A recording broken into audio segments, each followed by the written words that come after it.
niin olihan se koko aikaa silloin kun Skywalkerin multa pyyteli silloin, että niin voiko tuoda siikaa kuule sieltä mereltä ja eihän sillä ollut paikkaa mihin se niitä laittaa, mutta mullahan oli silakalle kuule oli paikka. Mulla oli silakalle paikka.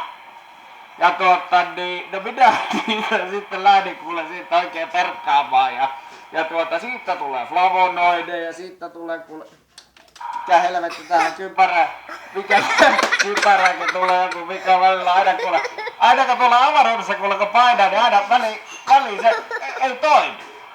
Mutta ei siinä mitään kuule, kun saatiin kuule silakkaverkosta kuule saatiin niin hyvää tavaraa ja siitä tulee flavonoideja. Sitten tulee kuule niin hyviä kuule vitamiineja ja kaiken näköistä. Ja kuule perunamuusikalta oikein hyvää kuule. Nyt tää koppi kuumenee, kato.